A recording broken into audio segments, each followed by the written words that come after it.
Olá pessoal, tudo bem? Saiu a nova pesquisa feita pelo Poder Data, Instituto de Pesquisa de São Paulo, que entrevistou 2.500 pessoas entre os dias 2 e 4 de agosto, a pesquisa recente, e que procurou saber como é que está a popularidade do presidente Jair Bolsonaro. E os dados estão aqui, eu vou trazê-los para vocês, começando com a avaliação do trabalho de Bolsonaro. Se é ruim, péssimo, se é muito, se é ótimo ou bom, se é regular ou não sabem. E a avaliação ruim, péssimo, diminuiu de 56% para 55%. Essa linha vermelha aqui de cima, você perceba que ela começou aqui em 33%, isso em abril, e isso abril do ano passado, e vem em oscilação, não é? Esse ruim e péssimo. Chegou aqui a bastante alto, né? E depois caiu de novo, e agora está subindo numa tendência com a leve queda de entrevistados dizendo no Brasil todo que o presidente tem um trabalho ruim ou péssimo para 55% dos eleitores. Já quem acha o trabalho bom ou ótimo é essa linha azul escuro, e na linha azul escuro é possível ver que o presidente caiu, mas não caiu tanto, né? Estava em 33, 36, né? E agora, depois de oscilar bastante, está em 29, com uma ligeira melhora em relação à última pesquisa, que era 26%. Essas pesquisas do Poder Data são feitas a cada quinzena, de 15 em 15 dias. E aqui a linha azul claro, azul clarinho, que 11% considera regular. Caiu, né, de 15 para 11.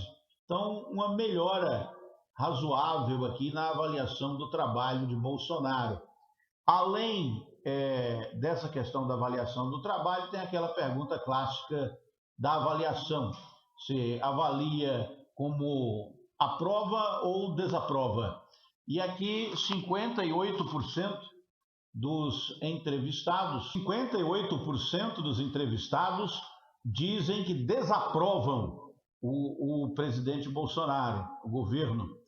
E essa linha vermelha, ela tem oscilado, essa de desaprovação, né? Ela já esteve aqui em 50, caiu para 41, e teve aí em 59, teve em 62%, foi o ápice, e agora caiu para 58%, portanto, uma melhora na avaliação do presidente da República, Jair Messias Bolsonaro. Também houve aqui a linha azul, né, com a linha do tempo aqui do gráfico, agora 34% aprovam o presidente, eram 32%. É bom lembrar que essa pesquisa do Poder Data, ela tem uma variação de 2 pontos percentuais para mais ou para menos. Isso quer dizer o seguinte, que aí você tem que considerar a variação dentro da margem de erro. Mas, independentemente dessa variação pequena, é inevitável observar que o atual presidente da República está no limiar da pesquisa que mostra a impossibilidade de sua reeleição. Se continuar piorando a avaliação do governo, a reeleição do presidente se torna inviável. É o que dizem as pesquisas e a ciência política avaliando o histórico de eleições do Brasil. Nunca um governante conseguiu se reeleger tendo mais de 60% de desaprovação dos eleitores. Essa desaprovação é um quesito muito importante no processo de reeleição, principalmente porque quem está no governo está mais sujeito a errar. está mais sujeito à avaliação contínua da mídia. Então, desde que Bolsonaro assumiu o governo até hoje, ele não teve um dia de sossego. A imprensa está sempre investigando detalhes da família dele, está sempre investigando detalhes do governo. O presidente às vezes não se ajuda, porque faz declarações que engajam, é verdade, criam um engajamento muito grande entre os seus seguidores nas redes sociais, mas tem um impacto ainda muito mais negativo entre aqueles que não o apoiam. E aí o que acontece é o seguinte: o presidente da República consegue mais engajamento entre aqueles que já o apoiam, entretanto, obtém uma perda de apreciação, inclusive naqueles que nem apoiam nem estão na oposição, que é a maioria dos eleitores brasileiros. A maioria dos eleitores brasileiros nem é a favor, nem é contra. Fica esperando a eleição para, no período eleitoral, tomar uma posição, porque é obrigado a fazê-lo como cidadão e tem suas outras preocupações. Já para os militantes políticos, política se respira 24 horas por dia, todos os dias. E, nesse momento, houve uma pequena diminuição no noticiário desgastante contra Bolsonaro, daí porque talvez ele tenha oscilado positivamente na apreciação do governo na opinião pública, é porque a CPI da pandemia no Senado Federal deu uma pausa, né? Uma pausa aí de 15 dias, e aí se refletiu na melhora da avaliação do presidente. Agora que a CPI voltou, e voltou com suas reuniões, com as suas investigações e com a sua transmissão diária, quase que diária, pelo menos 3 vezes por dia, ao vivo, durante todo o dia, pelas emissoras de televisão que fazem jornalismo 24 horas, emissoras de rádio, e isso tudo vira material para os jornais da noite, para os jornais da manhã seguinte, para os jornais impressos, repercute nas redes sociais. São investigações que levam a denúncias sobre o governo, suspeitas, e isso tudo desgasta qualquer governante.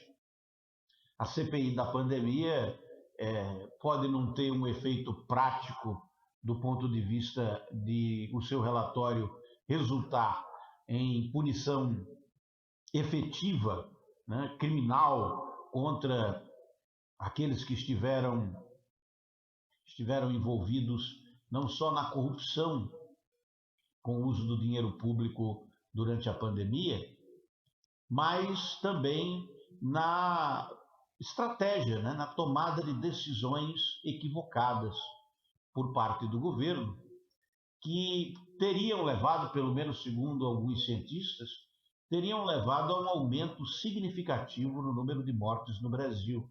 Poderia ter morrido menos gente, poderia estar morrendo menos gente no país, segundo esses cálculos, se o presidente tivesse tomado uma estratégia mais cautelosa em relação ao vírus, recomendando, por exemplo, o afastamento social, o uso de medidas sanitárias, enfim. Como houve um embate político, né, entre o presidente da República, o governador, prefeitos, deputados, senadores, a opção e a estratégia de Bolsonaro é sempre em relação ao conflito, né? Ele tem como estratégia natural, política, criar um embate e crescer nesse embate, crescer com a sua capacidade de resistir no embate político, na opinião pública, se mostrando, defendendo, inclusive, pautas, ideias que são caras para os militantes que trabalham dia e noite para fazer propaganda para o presidente da República, que não tem um partido, mas tem um grupo que ele chama de Meu Exército, que são civis e militares realmente muito comprometidos em defender o governo. Não são maioria, mas isso não importa. Na política, o que importa é o barulho que o grupo faz, e não o tamanho do grupo. Como a esquerda ainda está meio encabulada e a direita conservadora de centro ainda não tomou uma decisão, não tem um candidato para chamar de seu, o atual presidente ele pode recuperar a sua apreciação na opinião pública, mesmo com toda essa oscilação que tem tido durante o mandato. Pode melhorar a visão do governo através de políticas sociais. Esse debate sobre voto impresso ajuda o presidente porque ele cria muito engajamento dentro dos seus apoiadores na defesa de teses que não importam muito, porque se for feito de um jeito ou de outro, a eleição ela vai ser fiscalizada, vai ser auditada pela Justiça Eleitoral e, de toda forma, vai ganhar quem tiver mais votos, mesmo que ocorram modificações. A população costuma entender a regra do jogo e continua jogando o jogo do seu jeito de escolher os seus governantes. O atual foi escolhido por regras que agora podem ser mudadas, mas isso, de fato mesmo, não importa. O que importa para a população é que, por exemplo, não tenhamos a volta da inflação, da carestia, da alta dos preços dos produtos, que corroem o salário e inviabilizam a vida do cidadão. O que me assustou recentemente foi ver que o DIEESE, o Departamento Intersindical de Estudos Sociais e Econômicos, divulgou um dado alarmante. O salário mínimo brasileiro, para atender a todas aquelas determinações previstas na Constituição, ele devia ser de R$ 5.500. E o salário mínimo é de R$ 1.000 e poucos, né? Então, está muito longe do ideal. Essa distância entre o real e o ideal, ela está aumentando significativamente. Ou seja, para ser feliz, para conseguir pagar as contas e ter uma vida razoável, o indivíduo hoje tem que ganhar mais de R$ 5.000. Senão, menos que isso, está passando por insegurança alimentar. Está tendo que fazer escolhas. Essa é a realidade brasileira. O que eu estou dizendo não é exatamente a minha opinião. São dados estatísticos e pesquisas que mostram isso. O DIEESE, mostrando a necessidade de um salário mínimo de R$ 5.500 para atender às necessidades básicas do trabalhador numa família de 4 pessoas. A Oxfam Brasil, dizendo que 51% dos brasileiros estão passando por algum nível de insegurança alimentar. E as pesquisas de opinião mostrando que as pessoas estão espantadas com a alta dos preços. E os preços realmente estão subindo. A energia elétrica, a água, a internet, os preços dos produtos nos supermercados. Sobreviver está mais caro. E isso impacta na opinião do eleitor sobre o governante. O governante, inclusive, quando esses indicadores são positivos, quando a inflação está baixa, quando os preços não estão subindo, o que é que o governante diz? Ele diz, aí, tá vendo? É por minha causa, mesmo que não seja. É por minha causa. Fui eu, foi o meu governo que fez com que os preços baixassem, com que o salário valesse mais, com que o desemprego diminuísse. Isso independente do que esteja acontecendo. Os políticos são especialistas em capitalizarem coisas positivas em relação a eles mesmos, mesmo que não tenham nada a ver com a ocorrência dessas coisas.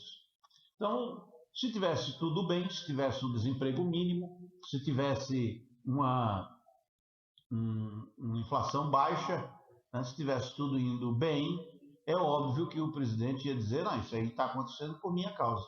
Agora, as coisas não estão indo bem, e aí ele tenta se descolar, dizer que não é culpa dele, mas né, é ele que está governando, então é ele que o povo vê como culpado. Por isso que as chances de reeleição do presidente estão aí, nessa linha tênue de melhorar a economia, diminuir a inflação, aumentar os salários. Para isso acontecer numa economia de mercado, é preciso que o governo esteja forte, e o governo não tem se mostrado muito forte ultimamente. O presidente da República tem comprado briga, e briga pesada, com o judiciário. Isso pode comprometer a sua governabilidade, tanto quanto um processo de impeachment.